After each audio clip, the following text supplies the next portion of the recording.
We were not sleeping. That's yeah. We weren't sleeping. Yeah. It was all used. Every single moment was used. That show was such a nightmare. There was a lot of gear grinding. There's like no right way to do it. You just Whatever have, works. Yeah, you just have to find the way it works for you. Yeah. 6 young filmmakers from across Canada are animating their first major production, a 1-minute film with the full backing and support of the National Film Board of Canada.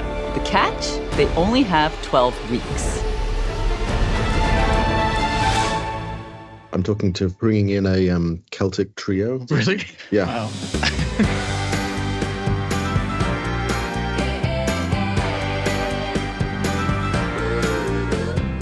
Yeah, I did all my scale mockups, and then right now I'm just trying to transfer them onto the wood so that I can get all the blocks cut out. And then hopefully by the end of the week I'll actually be able to start carving, or soon, maybe tomorrow. Maybe I'll start. I don't know. We'll see. It depends on Yannick and Matt. I need to hunt them down and get them to saw these out. So we'll see.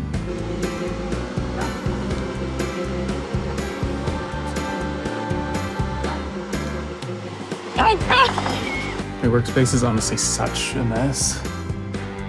But I have all my stuff I need in arm's length within my fingertips, and that's really important. I get really kind of irritated when I have to go out and look for something that isn't like immediately accessible, so I try to keep it all around me very, very close.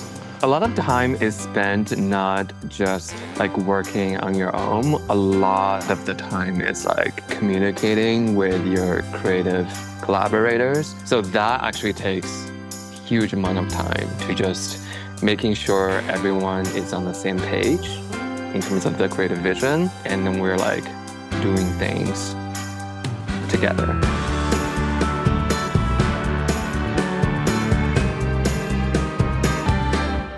Weird eyes. Whoa, the floating head. 12 weeks for 1 minute might seem like plenty, but it's actually incredibly short if you consider story development and crafting every element of every frame. Let's do some quick math. Standard playback is at 24 frames per second in film and most animation. This means to animate 1 second, you technically need 24 frames. And with 60 seconds in 1 minute, that's 1,440 frames. Yikes. However, not every frame needs to be unique. Take Aerin, for instance. For her 2D animated film, Super Mr. Woods, she is making a drawing for every third frame. That's what we call animating on threes. But you might choose to animate on twos or even ones, depending on how smooth you want the action to be. By animating on threes, Aerin can get a stylized movement and have to do fewer drawings. Some factors that would affect the animator's decision on how to animate include complexity of motion. Fast motion requires more frames. Time or budget constraints, less time, fewer frames. Style, some styles favor choppier movement. Or camera moves. You need more frames to avoid jitter. So yeah, it's a lot to think about. Like literally from the moment I wake up every day to the moment I go to bed, I'm like on my computer working. If I'm not working, I'm thinking about working. Like I would dream, I will wake up sometimes, I will have a panic attack. I was like, oh my God, I have this walk cycle. I haven't done a walk cycle, it's due tomorrow. I was like, I have 24 frames per second of walk cycle. What am I gonna do? And then 2 hours later, I'm like making a sandwich in the kitchen. I'll be like, I don't have a walk cycle in my film. This in real time, I feel like, shows why it's taken me triple the amount of time I thought it would take me to build a puppet.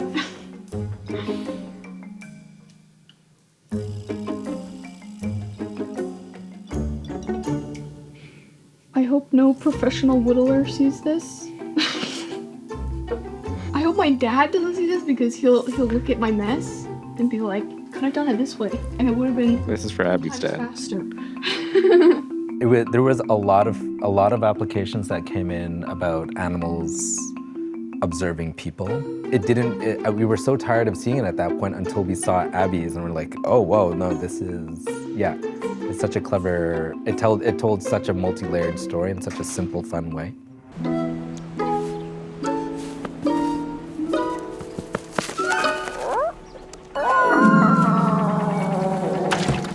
Animating is the most fun. I was just like reminiscing on how fun animation was because I would just like come in, just be in my, because it's so, I don't know, it was nice being alone. I would just like put in my earphones and I'd have like a little solo party while animating, and that is fun. And I miss that. That's really exciting to see. I think with NFB especially, is you start seeing filmmakers who really know what they want and what they're going to do with their films. Like Katie, I feel actually very trusting of her instincts. I feel like she, in a way where she will do something and you don't really know what it's going to be, but I feel like the process has been one where she needs that space to develop her thing. Everyone was drawn to our application.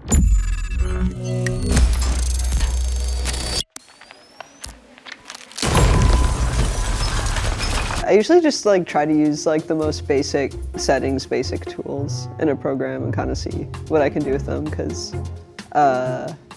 too many choices, I tend to make bad ones. So Your keep film it simple. does not reflect that. I feel like your film reflects not the basic standard.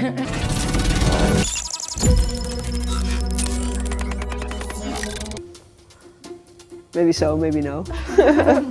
I think when I'm working alone, there's a bigger chance of me working until I'm dead. Being at the NFB was like, oh, we're going to eat. Are you coming with us? And it was like, I should eat because it's something people do like in the day. So Mégan, she's emerging as a filmmaker, knowing what she wants. Her story was the one that was the most, like it was a very organic process where she was developing how to tell the thing that she was feeling and thinking. Also a very personal story. We should run some more tests. This could be the sign of something more serious. Could be an inflammatory arthritis, Crohn's disease, multiple sclerosis. Let's try another medication. the film is really about the first 6 months of my process. I was starting to see more and more blurry. I had a lot of light sensibility. I saw a lot of floaters in my vision. So I talked to my friends about like the different like things that were happening in my vision, kind of laughing, and they were like, Megan, this is kind of serious. You should really like go and see someone. I called the optometrist. She was like, well, what you're describing to me is kind of serious. Like, I would like to see you tomorrow. And by the end of the appointment, she didn't tell me anything. She just had this worried look and said like, I'm gonna have to send you for tomorrow in this emergency, like new specialist. And the other specialist sent me to another specialist. Yeah. We don't know what I have, but we're trying different treatments and some works, some other less. The more you think about what you can lose, the more you think about what you have. Exactly. Yeah. And I think talking about like how vision is for granted in my film was kind of my whole point the whole time. My passion is watching movies. I want to do movies later on. If I don't have my vision, what am I gonna do?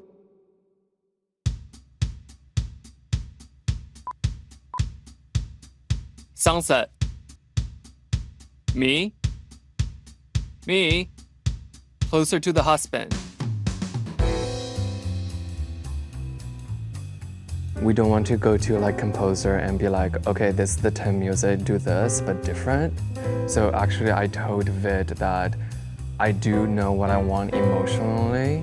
I would say a main feeling or like sensation is longing and residues. Like you're longing for someone. Residues meaning?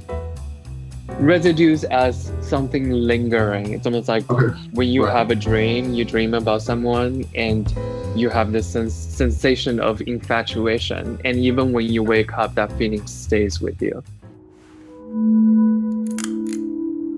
It's him again. Even though it's animation, I want the tone of the film, the story to be more adult and more mature. It really just a matter of finding the right emotion. Vid was definitely great at really understanding where they wanted their film to go, and then if you watch the films, they're so different. He really just tried something in the spirit of like that particular film, and they were quite different when it came to music arrangements. Because like this kind of thing is going to really help build the tension at the end, but I think it should be like way down under all of the interface sounds and things. Totally. It was kind of a learning curve for me. I guess the kind of extent of my collaboration on previous projects like this that I've done is just with one of my closest friends. But we've known each other since we were like 2 years old, so we just know each other so well at this point that I can talk to him in a way that I obviously can't talk to these people like. So I think I wanted to just be like really, really nice to everyone, obviously, but then also kind of came to realize that I needed to just be very like clear about what I wanted and what I wanted to communicate. And then it wasn't like mean to be direct or like assertive, especially about the music, because I think like the first pass of the music, it was beautiful, but it didn't really suit the atmosphere that I was going for. And I kind of wrestled with myself of like if I should even say anything, because I knew that he put a lot of time into it. I ended up giving the feedback that I wanted to, and he was like, great. He was like, thanks for the feedback. Like it was helpful to him, I think, too.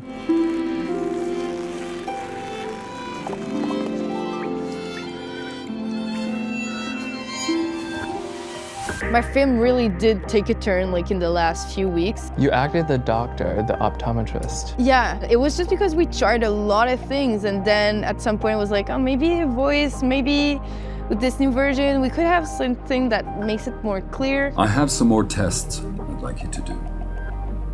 I have some more tests I want you to do. Fred sent me a link and he said like go through this page and listen to all these demos of different actors, and I picked one and they brought him in and we did the voice recording. It was the first time I actually directed an actor that I didn't know at all like beforehand.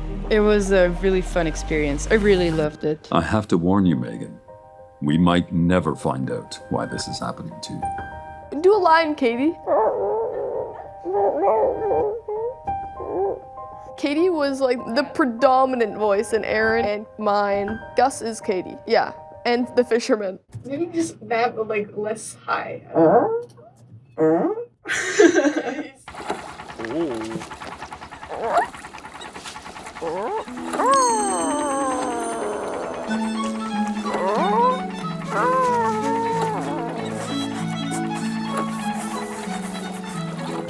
Katie voice for the girl. This girl?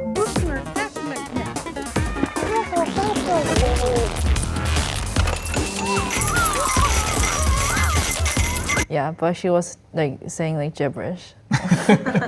Talking in Simlish.